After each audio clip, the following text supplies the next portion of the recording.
कर्ज, कुछ लोग इसको लानत समझते हैं। सूद के मुतालिक भी गुफ्तगू करते उसको लानत समझा जाता है। कर्ज को लेकर इस वक्त पूरी दुनिया अपने अपने हिसाब से परेशान है, चूँकि सब ने अपनी किसी न किसी ज़रूरत या किसी न किसी ख्वाहिश को पूरा करने के लिए कहीं ना कहीं कर्ज ले रखा है। कर्ज लेने के लिए ज़रूरतें पैदा करनी पड़ती हैं, ज़रूरतें पैदा हो जाती हैं, कुछ की ख्वाहिशें उनकी ज़रूरतें बन जाती हैं, फिर वो कर्ज ले लेते हैं। कर्ज ले लेना कोई बुरी बात नहीं है, लेकिन बात यह है कि कर्ज आपने किस मकसद के लिए लिया था, इससे वो बुरे या अच्छी बात सामने आती है। अगर आपने किसी को शो ऑफ करने के लिए कर्ज लिया था तो फिर तो भुगत रहे हैं तो भुगतें। और अगर आपने कर्ज बहुत ही ज़्यादा ऐसी मजबूरी की सूरत में जाकर लिया कि जब आपसे कुछ नहीं बन पड़ रहा था और आपने कर्ज ले लिया, तो वो हम समझ सकते हैं। लेकिन बात समझने वाली ये है कि कर्ज ले लिया, जब आप कर्ज लेते हैं तो आपको ज़हनी तौर पर तैयार होना चाहिए कि ये लिया इसलिए गया है कि ये वापस करना है। जब हम ये बात करते हैं तो लोग अक्सर कहते हैं कौन है जनाब जो नहीं चाहता कि वो कर्ज वापस कर दे, लेकिन हालात ही ऐसे नहीं होते। तो इसका मतलब ये है कि कर्ज लेने से पहले एक बात हमेशा जहन में रखें कि कर्ज जब आप लेने जा रहे हैं तो क्या आपने उसको देने का सोचा है, और अगर सोचा है तो देने की प्लानिंग आपकी क्या थी। जब आप उसको देने की प्लानिंग पहले कर लेते हैं, उसके बाद अगर आप जाकर कर्ज लेते हैं तो यकीन मानिए अक्सर लोग अपना कर्ज सही वक्त पर अदा कर देते हैं। लेकिन होता यह है कि कर्ज जब हम लेने जाते हैं तो हम इतने परेशान होते हैं उस वक्त कि हम ये सोच ही नहीं पा रहे होते कि हमने किस तरह वापस करना है, और फिर हम यही कहते हैं कि अच्छा जी जो होगी देखी जाएगी, अच्छा अभी तो वक्त अपना है, अभी इस वक्त हम बैठ के क्या सोच सकते हैं, क्या कर सकते हैं, और फिर आप चीज़ों को उसी तर्ज पर देखना करना शुरू कर देते हैं।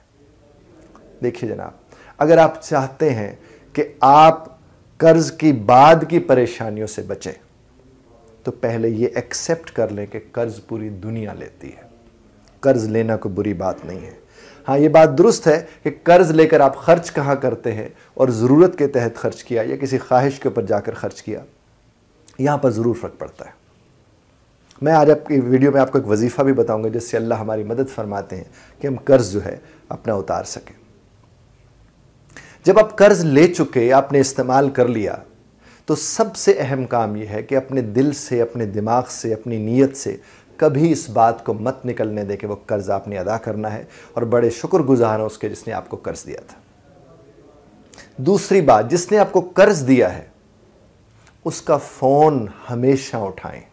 ये बड़ी अहम बात मैं आपकी खिदमत में अर्ज़ कर रहा हूँ। जिसने आपको कर्ज दे रखा है आप उसका फ़ोन ज़रूर उठाएं। वो आपसे मिलने आए तो छुप मत जाएं।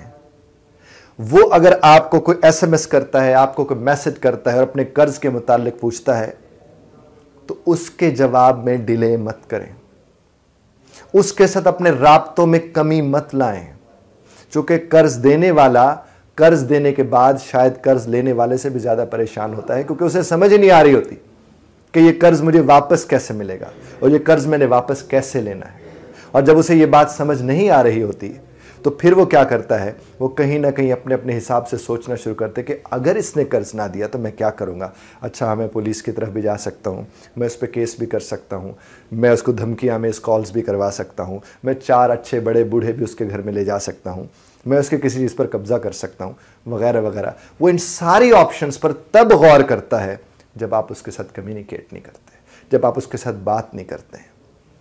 आप ये करके देखिए आज और इसी वक्त जब मैं आपसे बात कर रहा हूं, जिसका कर्ज आपने देना है फ़ोन कीजिए, उनसे बात कीजिए। अगर आप उनसे बात नहीं कर रहे हैं और आप उन्हें कहें कि आपका कर्ज मेरे ऊपर फ़र्ज़ है और मैंने हर कीमत पर उसको अदा करना है, आपकी बड़ी मेहरबानी है कि आपने मुझे वक्त दे रखा है और मैं पूरी कोशिश कर रहा हूं कि आपका कर्ज आपको वक्त पर अदा कर दिया जाए। मैंने ये वाली भी कोशिश करके देखी है, मैंने वो वाली भी कोशिश करके देखी है, और मैं अपनी कोशिशों से बाज नहीं आऊँगा जनाब, चूँकि आपका मैं एहसानमंद हूँ।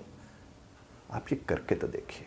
बेशक यही जुमले कैमरे के सामने नहीं, शीशे के सामने खड़े होकर आप दोहराइए, अपने आप को सुनाइए, मश्क कीजिए, फ़ोन उठाइए, कॉल मिलाइए या एसएमएस कीजिए या वॉइस मैसेज कीजिए और उन्हें कहिए कि आपने, यकीन मानिए आप अगर ऐसा करेंगे और अगर रात के वक्त आप ऐसा कर रहे हैं तो आप भी पुरसुकून नींद सोएंगे और जिसने कर्ज लेना है वो भी पुरसुकून नींद सो रहा होगा।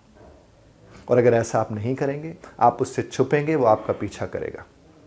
आप उसका फ़ोन नहीं उठाएंगे, वो 10 लोगों से बात करेगा और उसके दिमाग में कई वसवसे, कई ख्यालात जन्म लेंगे।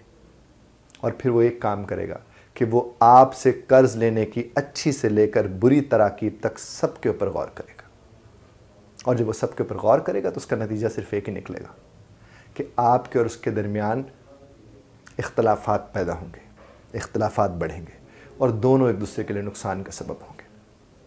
ये भी देखने को मिलता है कि जिसने कर्ज लिया होता है वो परेशान होता है, ज़ाहिर से होना चाहिए, जिसने दिया होता है वो भी परेशान होता है।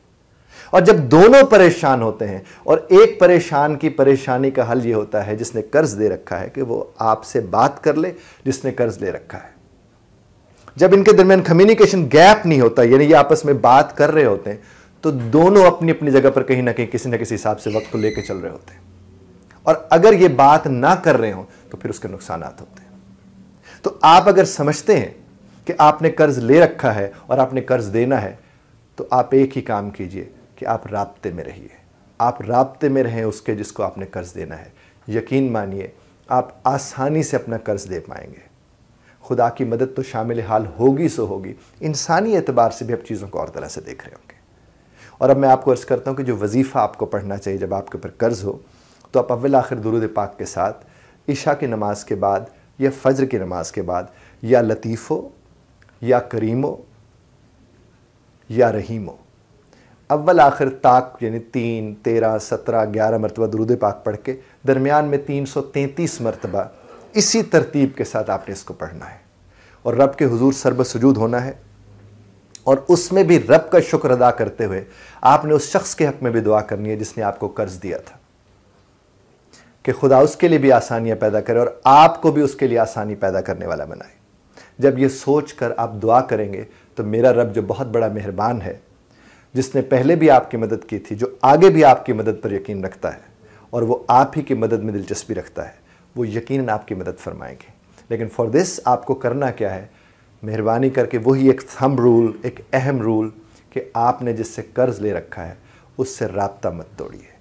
आप अगर उससे राब्ता तोड़ेंगे तो क्या होगा, भरम टूट चुका होगा, ट्रस्ट ख़त्म हो चुका होगा। जब ट्रस्ट ख़त्म हो जाएगा तो वो तकलीफ़ में होगा, वो तकलीफ़ में होगा तो वो आपको तकलीफ़ देगा। और फिर क्या होगा, कर्ज़ लेने वाला भी चिड़चिड़ा हो जाता है। कर्ज़ जिसने ले रखा होता है वो तो चिड़चिड़ा हो जाता है, जिसने दे रखा है वो भी चिड़चिड़ा हो चुका होता है। तो इस चिड़चिड़ेपन में जाकर क्या होता है कि आप देने पर यकीन रखते हैं, लेकिन जिस घड़ी आपको होता है कि मेरी इतनी बेइज्जती हो गई, मेरे साथ इतना कुछ उसने बोल दिया, अच्छा फिर जो है देखा जाएगा, इज्जत के लिए तो सब कुछ था, अब जब वही ना रही, और फिर उसके लिए अलहदा मसाइल पैदा होते हैं। और इसी तरह से जिनने कर्ज दे रखा है, अगर वो साहिब हैसियत हैं, उनके पास पैसा है ढेर सारा, तो उनको भी कोशिश करनी चाहिए कि जिनको कर्ज दे रखा है उनके लिए जितनी आसानी पैदा कर सकते हैं आसानी पैदा करें। मैं कर्ज़ मुआफ़ करने की बात यहाँ नहीं कर रहा, आप बिल्कुल वसूल कीजिए, आपका कर्ज़ है, ज़ाहिर है आपकी अपनी ज़रूरतें हैं, लेकिन उसमें एक बात का ख्याल रखें कि किसी को आसानी देकर आप अपने लिए आसानी पैदा कर सकते हैं। खुदा आपको और हमें जिन जिन भी लोगों के ऊपर कर्ज़ हैं, खुदा उनकी मदद फरमाए कि उनके कर्ज़ से उनको निजात मिले। Thank you very much for listening.